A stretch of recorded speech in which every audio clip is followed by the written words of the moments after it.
अस्सलाम वालेकुम नाज़रीन, आप देख रहे हैं CH एंटरटेनमेंट। मैं हूं ज़हीर अहमद। नाज़रीन, हम आपको मुग़ल आज़म के हवाले से बता रहे हैं मुग़ल आज़म के पीछे कितनी बड़ी स्ट्रगल थी और क्या क्या उसके लिए किया गया, क्या क्या पापड़ बेलने पड़े।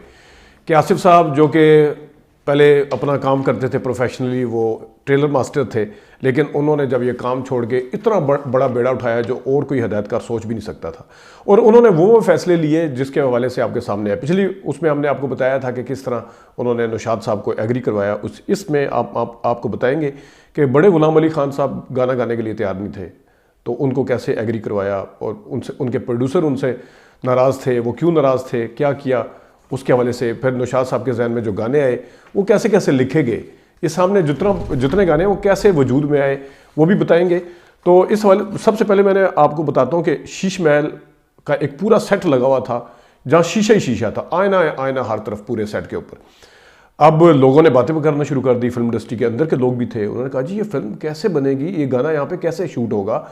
शीशों के आगे तो तेज़ तरीन रोशनी होती है और उन रोशनियों के बीच में, चकाचौंध रोशनियों के बीच में शीशा उसको डबल कर देता है, तो वो कहाँ कैसे कैसे करेगा। इवन कुछ नहीं, ये भी कहा कि कैमरे कैसे छुपेंगे या तेज़ रोशनियों को शीशे के अंदर जब ये किस तरह शूट किया जाएगा, ये एक था। अब ये चीज़ें जब नौशाद साहब के पास, नौशाद साहब जो है वो के आसिफ साहब के पास लेके गए, तो के आसिफ साहब से कहा कि लोग तो बातें कर रहे हैं। तो के आसिफ साहब ने कहा कि लोगों को बकवास करने दें, मैं पिक्चराइज करूंगा इस गाने को, इस शूट करूंगा, आप इस तरह करें कि गीत तैयार करें। अब नौशाद साहब ने गीत तो तैयार करने थे, शकील साहब उसके राइटर भी थे साथ, जो गाने लिखते थे, शायर थे, तो उनको साथ जमा किया उन्होंने। अब सिचुएशन कुछ इस तरह की थी कि अनारकली ने अकबर के सामने जो एक गाना था शीश महल के बीच में, उसको किस तरह, क्या उसके मुखड़ा क्या कैसा होना चाहिए, उसके शेर कैसे होने चाहिए जो कि पूरी स्टोरी को मैच करता हो, मतलब एक सूट करता हो उसे। तो सबसे पहले उन्होंने जो शेर लिखे, मैं आपको बताता हूँ कि मैं बाकी चीज़ें तो आपको ऐसे बता देता हूँ, शेर में फंसता हूँ तो मैं बता देता हूँ कि इन्होंने शेर लिख के कौन कौन से ज़ाया किए। बाकायदा रात को बैठे, उन्होंने कहा जी जब हम अंदर गए तो सूरज गुरूब हो रहा था, कमरा बंद कर दिया हमने और हमने कागज़ों के ऊपर कागज़ लिखने शुरू किए। कुछ दो शेर मैं आपको बता देता हूँ जो लिखे गए थे, वो फिल्म का हिस्सा नहीं थे, वो गाने का हिस्सा नहीं थे। उन्होंने कहा जी निगाहें नीची सर झुकाए बैठे हैं, यही तो है जो मेरा दिल चुराए बैठे हैं, एक ये लिखा। फिर उन्होंने कहा हम आज तुम्हारी महफिल में दिल को जला कर देखेंगे, दुनिया का तमाशा देख चुके आज अब अपना तमाशा देखेंगे। ये इन्होंने ये तो मैंने मिसाल के तौर पे आपको बताया है। इसके अलावा पता नहीं कितने और गाने, कितने और मुखड़े लिखे गए, लेकिन उसमें कोई उसको सूट नहीं कर रहा था। अब नौशाद साहब पता नहीं उनको पूर्वी ज़ुबान या ओधपुरी ज़ुबान के या पूर्वी ज़ुबान के को क्यों इतनी पसंद थी। मैंने आपको बताया था गंगा जमुना के अंदर नैन लड़ गए हैं मनवा मकसब हुए बेकरी, ये जब उन्होंने दिलीप कुमार साहब ने के ऊपर पिक्चराइज हुआ था, लास्ट में बताया, तो उन्होंने ये भी पूर्वी से लिया था। तो यहाँ पे भी उन्हें एक पूर्वी का भाषा का एक जो मुखड़ा वो याद आया। तो वो मुखड़ा कुछ ऐसे था कि प्रेम किया क्या चोरी करी, ये उन्होंने मुखड़ा जब ये वाला सुना तो हारमोनियम उठा के नौशाद साहब बैठ गए, शकील साहब को कहा कि आप जो है इस शेर के अग्राउंड करें, मैं तर्ज बनाता हूँ। तो फिर उस टाइम पे ये गाना वजूद में आया जो मुग़ल आज़म की पहचान बना। जब प्यार किया तो डरना क्या, प्यार किया कोई चोरी नहीं की, प्यार किया तो डरना क्या, प्यार किया क्या कोई चोरी नहीं की। तो ये गाना इस तरह से वजूद में आया।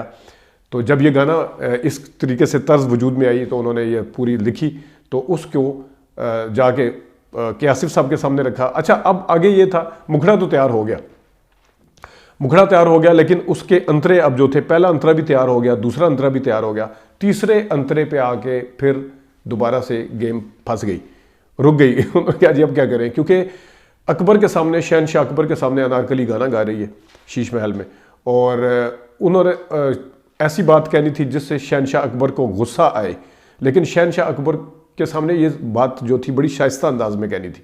फिर जो अंतरा लिखा गया उस पर जो आज कहेंगे दिल का फसाना, जान भी ले ले चाहे ज़माना, पर्दा नहीं जब खुदा से तो बंदों से पर्दा करना क्या, प्यार किया तो डरना क्या।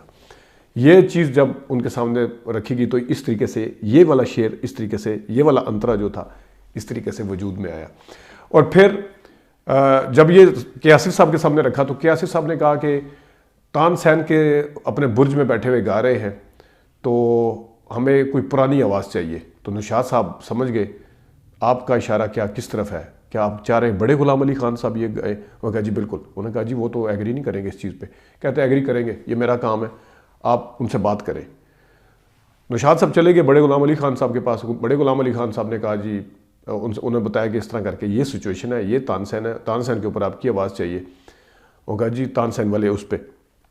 उन्होंने कहा जी आप किसी संगीत की महफिल में हमें बुलाएं, कोई दूसरी महफिल मौसीकी होती है उसमें हमें बुलाएं, हम फिल्मों वालों के लिए गाना नहीं गाते। बड़े गुलाम अली खान साहब ने साफ इनकार किया। उन्होंने कहा जी क्यों? निशात साहब ने, उन्होंने कहा जी आप लोग पाबंदियाँ बहुत लगाते हैं, मैं पाबंद होकर नहीं गा सकता, मैं बिल्कुल अपनी मर्ज़ी के साथ गाना गाता हूँ। उन्होंने कहा जी के आसिफ साहब आए मिलने के लिए। के आसिफ साहब ने कहा जी गाना तो आप गाएंगे। बड़े गुलाम अली खान साहब ने निशात साहब की तरफ देखा, उन्होंने कहा जी मैं आपको मना कर रहा हूँ कि मैं ये गाना नहीं गाऊंगा और आप कह रहे हैं कि गाना तो आप ही गाएंगे। उन्होंने कहा जी मैं आपसे आपको मुंह मांगा मुआवजा दूंगा। फिर निशात साहब की तरफ देखा उन्होंने गुस्से से कि ये क्या है। तो निशात साहब को बाहर लेके गए, के आसिफ साहब अंदर बैठे हुए थे, निशात साहब को बड़े गुलाम अली बाहर लेके गए और उन्होंने जाके कहा ये क्या चाहता है, ये बंदा कौन है? ये कहते जी ये फिल्म डायरेक्टर है, मुगल आजम बना रहा है। कहते ये तुम इसे क्यों लेके आए हो यहाँ पे?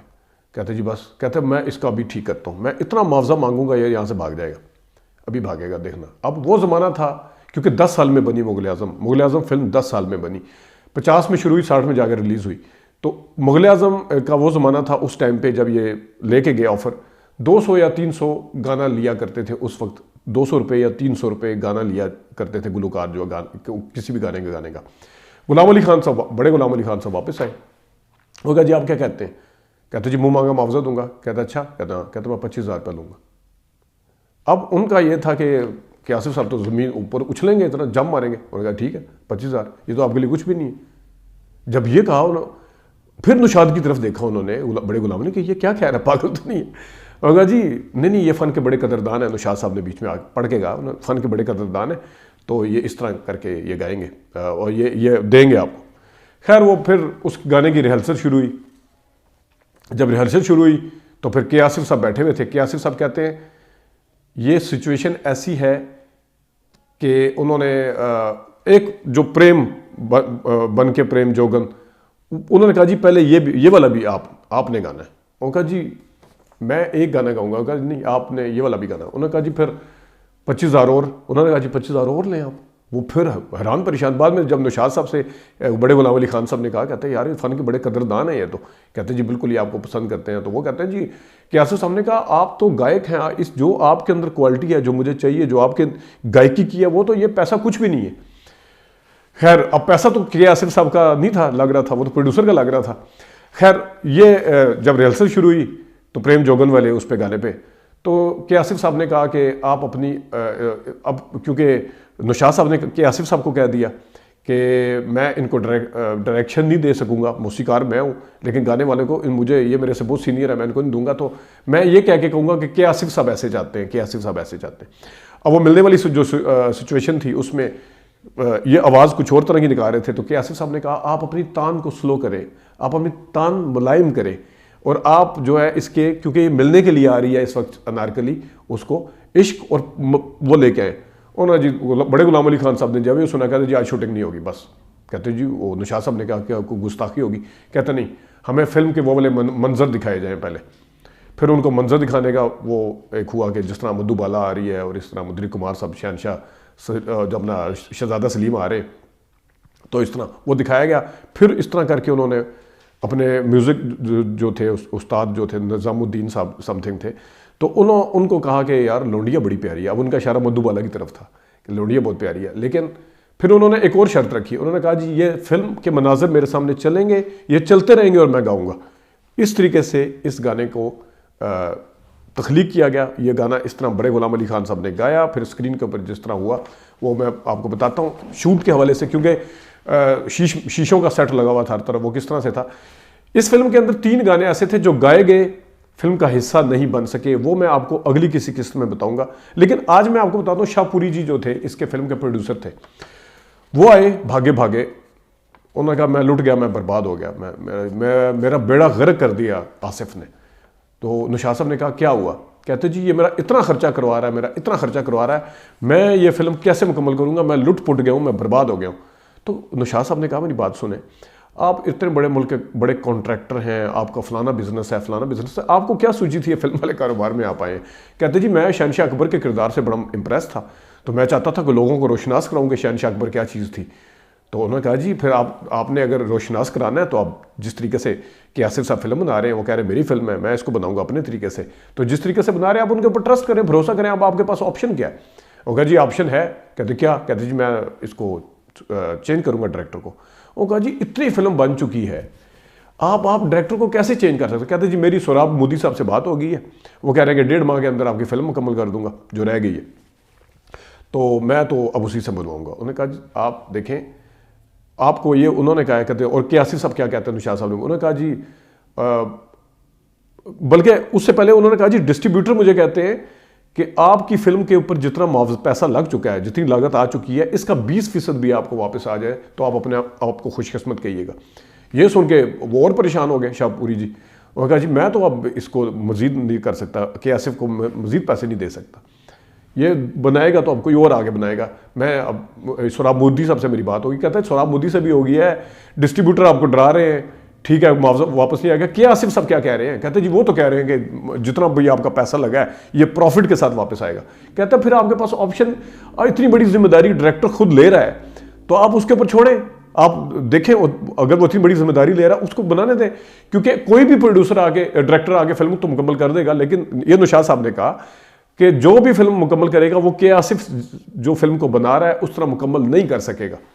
उनका जी नहीं देखें मेरी, कहते जी बाकी छोड़ें, ये पत्नी फिरोजाबाद से कितना आईना और शीशा मंगवाया, लाखों का शीशा और आईना मंगवाया, पत्नी कितने पैसे ये सिर्फ इस गाने के शीश महल के ऊपर तैयार करके बैठा हुआ है, और ये मुझे सब ने कहा है कि इसके ऊपर शूट कर ही नहीं सकता, कोई दुनिया का फिल्म मेकर आके इसके ऊपर शूटिंग नहीं कर सकता, तो ये कैसे करेंगे? वो कहते हैं जब वो कह रहा है, कहता नहीं, जब एक तजर्बाकार बंदा कह रहा है कि नहीं कर सकते, ये नया बंदा जो है ये आगे क्या करेगा? वो कहा जी बस फिर अब आपके पास भरोसा करने के अलावा कोई वो नहीं है।